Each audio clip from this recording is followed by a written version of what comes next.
अपना दोबारा जन्म होने से पहले मैं एक टॉक्सिक कंपनी में नौकरी किया करता था और अब मैं हूँ इस अजीब सी दुनिया में जहाँ हर चीज मॉन्स्टर्स गिराते हैं डंजन्स में। अपनी नई जिंदगी में मैं लेवल 1 पर हूँ, लेकिन मेरे पास एक कमाल की स्किल है जिसकी वजह से मेरे सारे ड्रॉप रेट्स रैंक S पर हैं। और आज मैं अपना लाइसेंस लेने के बाद सामना करूँगा एक और गॉरिला का, और फिर मैं मिलूंगा एक मिस्टीरियस गर्ल से जो आग का जादू इस्तेमाल करती है। आखिर अब होने क्या वाला है? एर्जा, मुझे ड्रॉप्स में ये तरबूज मिला है, इनकी कीमत लगा दो जरा। वाह, बहुत बढ़िया तरबूज है। तुमने फिर कमाल कर दिया रियोता। मुझे थोड़ा वक्त दो, मैं पता कर लूँ फिर बताती हूँ। उसकी कोई जरूरत नहीं है। मैं अभी और यही बता दूंगी कि तुम्हारे तरबूज कैसे हैं। अरे एरिक, तुम अभी खाकर देखती हूँ। अरे वाह रियोटा, ये इतना मीठा और रसीला है कि मेरा तो मन ही खुश हो गया। ऐसा लगा कि मैं गर्मी के मौसम में समुद्र के किनारे और ऊपर सूरज चमक रहा है। क्या वो लड़का तरबूज लाया है जो रियोटास बैम्बू स्प्राउट्स बनाता है? पहले बैम्बू स्प्राउट और अब तरबूज। अरे रुक जाओ, ये मेरे हैं। सुनो रियोता, एक एक्सक्लूसिव कॉन्ट्रैक्ट करके ये रियोतास वाटरमेलन भी हमें बेचने दो प्लीज। हाँ जरूर। अरे वाह, तरबूज भी उतना ही पॉपुलर हो गया जितनी बैम्बू स्प्राउट। बहुत बढ़िया, मेरे लिए कमाई का एक और पक्का जरिया बन गया। सुनो रियोता, एक बात बताओ, तरबूज तो टेलुलू के लेवल 5 पे गिरते हैं ना? हाँ एर्जा। तो क्या तुमने उसका लाइसेंस ले लिया रियोटा? लाइसेंस? हाँ, जिससे लेवल 6 से नीचे के डंजन्स को एक्सप्लोर करने की परमिशन मिलती है। वो दुनिया के सभी डंजन्स में चलता है। हर 5 लेवल्स पर डंजन खतरनाक हो जाते हैं, इसलिए हर शहर की अलग पॉलिसीज है। सीक्रो में हर 5 लेवल्स के बाद नया लाइसेंस चाहिए, और अगर एडवेंचरर के पास लाइसेंस ना हो तो वो उन लेवल्स पर गिरी आइटम्स को बिल्कुल नहीं खरीद सकते। अच्छा ये बात है, ताकि कीमती ड्रॉप्स पाने के लालच में लोग खुद को खतरे में न डाल सके। बिल्कुल, इसी के लिए तो मैं कहूँगी कि तुम लाइसेंस ले लो ताकि तुम्हें कभी परेशानी ना हो। तो ये है वो जगह। क्या हम अंदर आ सकते हैं? सुनिए, क्या यही वो जगह है जहाँ मुझे लाइसेंस मिल सकता है? क्या क्या कर चुके हो? हाँ जब वो पूछे तुमने क्या किया है तो जी, मैं आजकल हर रोज टेलुलू के 5वें लेवल से तरबूज लेकर आ रहा हूँ। चेहलुलू, मेरे साथ आओ। बहुत अकड़ है इसमें, पता नहीं क्या समझता है खुद को। ये मेलन टेलुलू के 6th या उससे नीचे के लेवल पर गिरा था। मैं इसे अभी एक स्प्रे में बदल दूंगा। अगर तुमने उसे हरा दिया तो पास हो जाओगे। तैयार रहना, ये लेवल 5th के जैसा बिल्कुल नहीं होगा बच्चे। हाँ। यही तो उम्मीद कर रहा था मैं। निकल रहा है। अरे शायद ये तो स्टील की स्लाइम है। ये इतनी सख्त है कि तलवार से भी नहीं फटेगी। अरे फटेगी क्यों नहीं, जानती नहीं मेरी रैंक एस पर है। ये स्लाइम मेरा क्या ही बिगाड़ लेगी।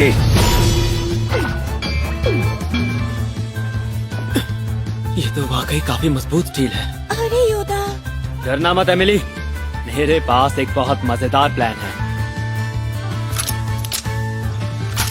ऑल राइट, तैयार हो जाओ स्टील स्लाइम।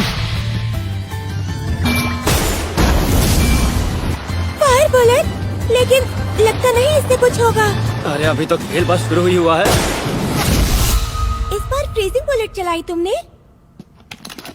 एमिली जरा ध्यान से देखना, ये देखो।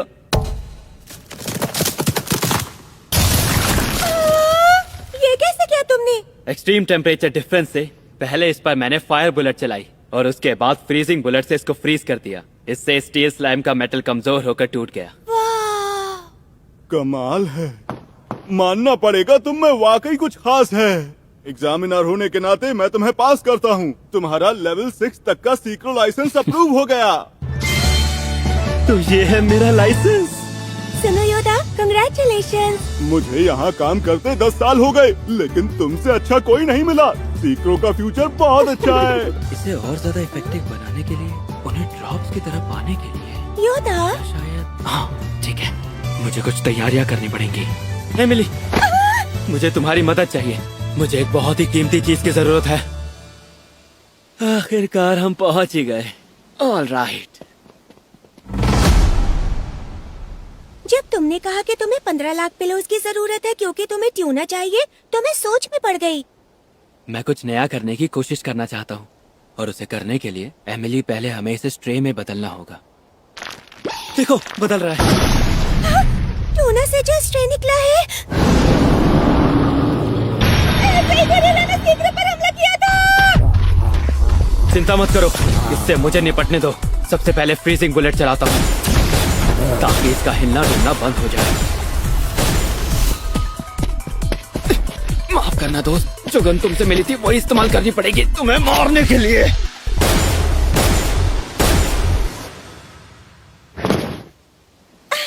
तुमने तो कमाल कर दिया योदा। इस बार तो तुमने गोरिल्ला को चुटकियों में हरा दिया। जैसा मैंने सोचा था बिल्कुल वैसा ही हुआ। सारे गोरिल्लास गिराते हैं गन्स और रेगुलर बुलेट्स, और अब मैं 2 गन्स इस्तेमाल कर सकता हूँ। पता है इन दोनों गन्स के साथ मैं स्पेशल बुलेट कॉम्बो बना सकता हूँ। एमिली, 2 गन्स एक साथ? योदा, कहीं तुम कोई बुरे इंसान तो नहीं बन जाओगे? हाँ? अरे तुम परेशान मत हो। जब तक तुम मेरे साथ हो मैं बुरा इंसान तो बन ही नहीं सकता।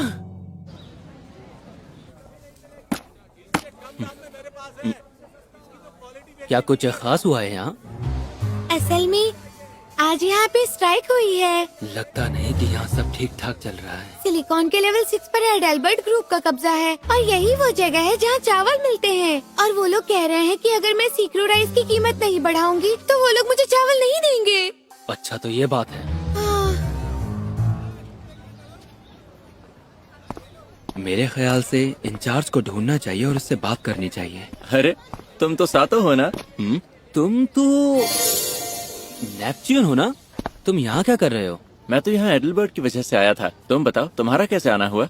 हाँ, तुम भी इसलिए आए हो? मैं किसी के रिक्वेस्ट पर आया हूँ। रिक्वेस्ट?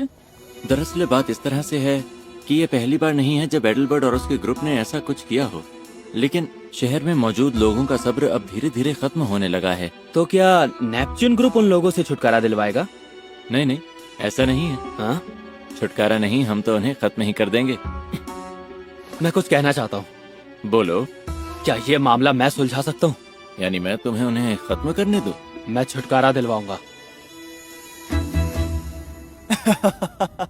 पता है तुम्हारे साथ यही गड़बड़ है। तुम्हें अंदर जाना चाहिए और रुक जाओ, कौन है वहाँ? इस लेवल पे आना मना है।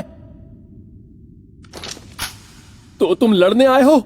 यहाँ आ जाओ लड़कों, शहर के लोग यहाँ जबरदस्ती घुसना चाह रहे हैं।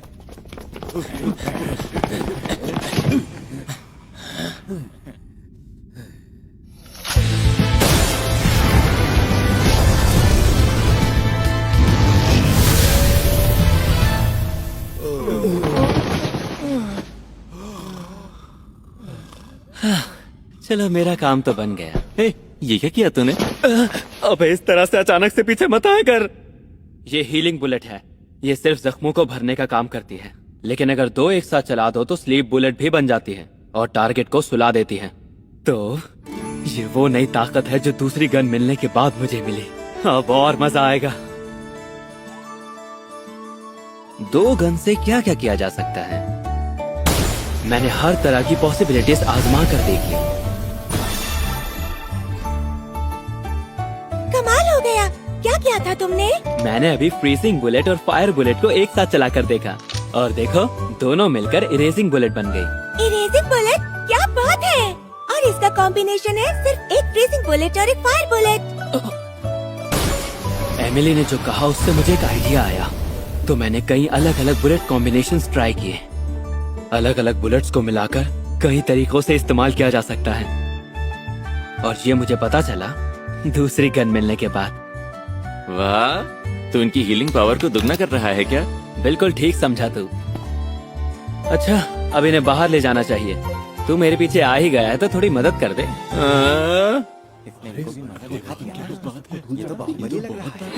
समझ गया। तो ये काम रियोटा साटो ने किया था। यहाँ आने के लिए शुक्रिया। मेरा नाम है क्लिंट ग्रे और मैं हूँ सीक्रो का डंजन चीफ। Dungeon chief? क्या तुम समझे नहीं? इसका मतलब ये है कि मैं सीकरों में सबसे ऊंचे पद पर हूँ। अच्छा, अब सीधे काम की बात करते हैं। दरअसल मैं तुमसे एक मदद चाहता हूँ। मुझसे मदद? हाँ, मुझे एक नए डंजन की लड़ाई में तुम्हारी मदद चाहिए, पड़ोसी शहर हीटरो के खिलाफ। नए डंजन के लिए लड़ाई? सीकरों के ईस्ट में जितने भी डंजन्स हैं उनकी हर ड्रॉप में मीट गिरता है, और तुम तो जानते हो ना, हीटरो जानवरों का शहर है। ये तो नहीं पता था। हीटरो और सीकरों के बीच में एक नए डंजन का पता चला है, और एक कमाल की बात पता है उसके बारे में। उस डंजन की आधी ड्रॉप्स वेजिटेबल्स हैं और बाकी आधी ड्रॉप्स मीट हैं। अगर वेजिटेबल्स आधे से ज्यादा होती तो सीकरों उस पर अपना अधिकार जताता। हाँ, डंजन किसका होगा ये फैसला ड्रॉप्स की रेशियो से करते हैं। लेकिन अच्छा ये बताइए, क्या ये तय करना बहुत जरूरी है कि वो डंजन किस शहर का है? गिरने वाली आइटम्स खरीदे जाने पर हर बार उस पर टैक्स लिया जाता है। डंजन्स की ओनरशिप से शहर की इकोनॉमी पर बहुत असर पड़ता है। मैं माफी चाहता हूँ। मुझे माफ करना, मैं अपने आपे से बाहर हो गया था। अब जरा अपने आप को ठंडा कर लेता हूँ।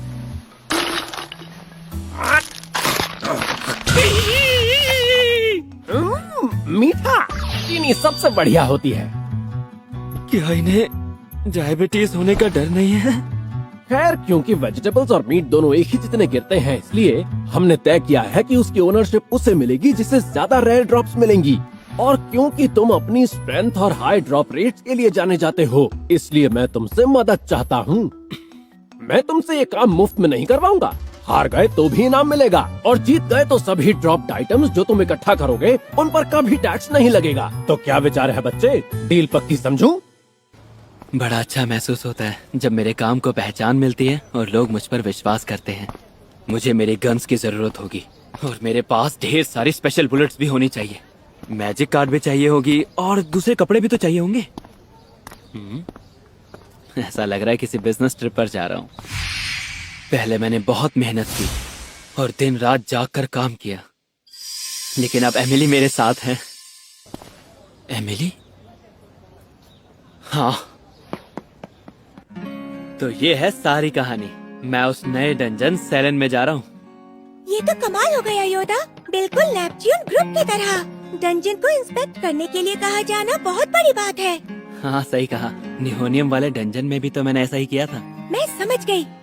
फोर्ट का ध्यान मैं रखूंगी जब तुम मुझसे कहीं दूर होगे। अरे नहीं, मैं चाहता हूँ कि तुम मेरे साथ चलो। हाँ, मुझे साथ ले जाओगे? हाँ। लेकिन मेरा वहाँ कोई फायदा नहीं होने वाला। ये सच नहीं है एमिली, मैं चाहता हूँ कि तुम मेरे साथ चलो।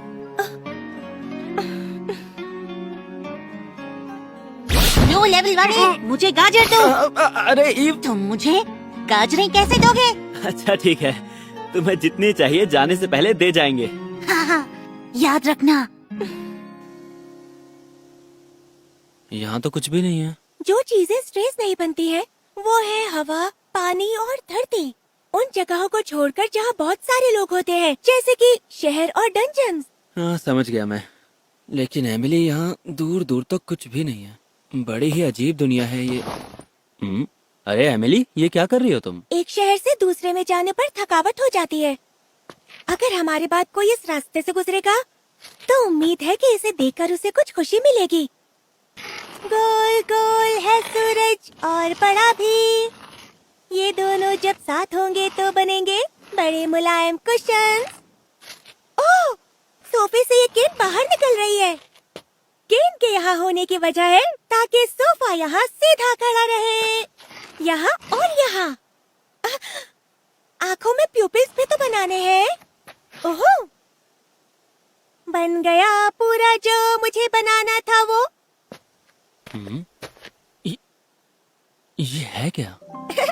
ये है बीन स्प्राउट। बीन स्प्राउट से हमें एनर्जी मिलती है। अच्छा, तो फिर मैं भी कुछ बनाता हूँ। तुम ड्राइंग बहुत अच्छी बनाते हो। बहुत क्यूट बीन स्प्राउट है। और तुमने जो बनाई वो भी क्यूट है।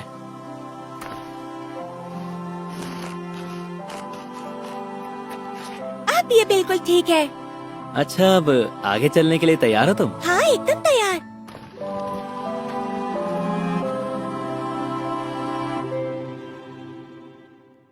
योदा, जरा उस तरफ से पकड़ना प्लीज। ठीक है।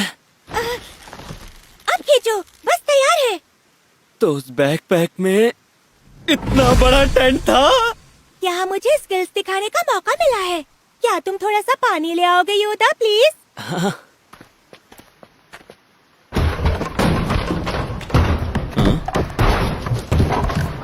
ये टेंट के अंदर आखिर हो क्या रहा है? अब क्योंकि मुझे एमिली के साथ घर में रहने की आदत पड़ चुकी है, इसलिए इस तरह के मुश्किल हालात में रहना एक चुनौती होगी। गाजरें लाने के लिए भी तो मैं सुबह जल्दी उठा था। बहुत बढ़िया लो लेवल। मेरे ख्याल से काफी गाजरें देकर आया। योदा ये देखो हो गया। हाँ? ये सब क्या है एमिली? टेंट को जगमगाती हुई एक हल्की रोशनी, एक सोफा जिस पर आराम से बैठा जा सकता है, और खाने की लाजवाब चीजें, मानो ये घर ही हो। इस टेंट में भी एमिली के घर जैसा ही फील हो रहा है। कुछ समझ नहीं आया मुझे, इतना सारा सामान तुम लेकर कैसे आई यहाँ? मैंने ये सब अपने बैकपैक में रखा था, बहुत भारी हो गया था ये। अबे इसके पास बैग है या कुआं लेकर आई है? ओह, डिनर के बाद डेजर्ट भी है। ओह, क्योंकि हम दोनों एक साथ पहली बार ट्रिप पर आए हैं, तो इसके लिए मैंने पूरी तैयारी की थी। तुमने दिल जीत लिया एमिली। अच्छा, मैं बाहर जाकर कबाड़ जला देती हूँ। कबाड़ जलाओगी? तुम फेंक भी तो सकती हो ना। बिल्कुल नहीं, मैं इन्हें नष्ट कर रही हूँ। शहर में इस काम को करने के लिए दूसरे लोग होते हैं, लेकिन अभी हमें ये काम खुद करना पड़ेगा, नहीं तो ये चीजें स्ट्रेस में बदल जाएंगी। क्या कबाड़ भी स्ट्रेस में बदल जाता है एमिली? कबाड़ से जो स्ट्रेस निकलते हैं वो बहुत ताकतवर होते हैं, वो कोई आम मॉन्स्टर्स नहीं होते। कबाड़ से अलग तरह के मॉन्स्टर्स निकलते हैं? इसलिए बहुत जरूरी होता है हम सारे कबाड़ को जला दें। अगर मैं उनमें से किसी स्ट्रे को मार दूं तो क्या हमें कुछ फायदा हो सकता है?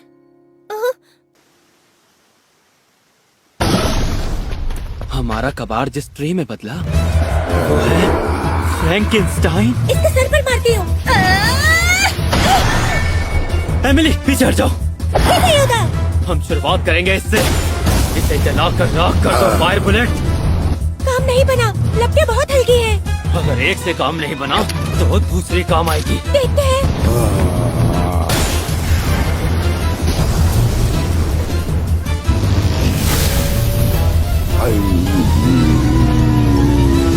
इनकी आवाज हमेशा इतनी तेज होती है।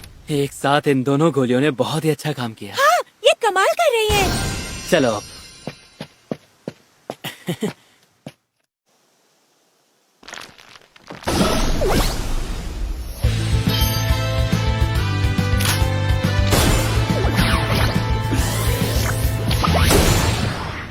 योदा सुनो, क्या ये गोली घूम कर वहाँ गई थी? हाँ, ये समझ लो कि इस बुलेट ने स्लाइम का पीछा किया। ये है होमिंग बुलेट। इसका मतलब योदा को एक और खतरनाक हथियार मिल चुका है। तो ये सीकरो और हिटरो के बीच का नया डंजन है जिसका नाम है सेलन। यहाँ तो बहुत भीड़ है। हाँ, भीड़ तो होगी ही क्योंकि दोनों शहरों से लोगों को यहाँ भेजा गया है। हाँ? एमिली, ये तो कबाड़ का ढेर लग रहा है। इतने सारे लोग हैं यहाँ, तो कबाड़ भी बहुत ज्यादा होगा ही। क्या इस तरह से इस कबाड़ को ऐसे खुले में छोड़ना ठीक है? शायद ठीक है क्योंकि यहाँ बहुत सारे लोग हैं, लेकिन डर लग रहा है क्योंकि ये टाइम बॉम्ब की तरह है। चल जाओ। Fire magic, लपटें।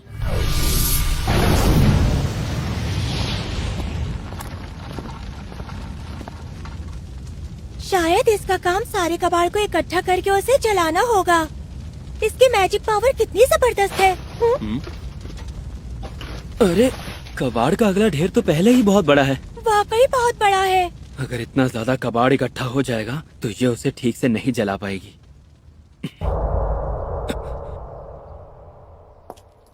एमिली सुनो, हमें इस लड़की को इसी वक्त रोकना होगा। इसकी आंखें सूज रही हैं और ये थकी हुई लग रही है। ऐसा उन लोगों के साथ होता है जो महीने में 100 घंटों से ज्यादा ओवरटाइम करते हैं। बिल्कुल वैसे जैसा कभी मैं। जल्दी चलो। ठीक है।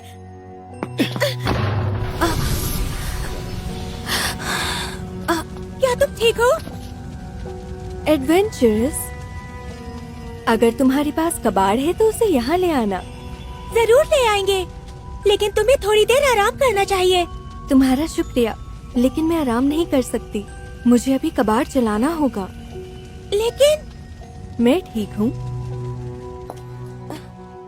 Fire magic, लपटे।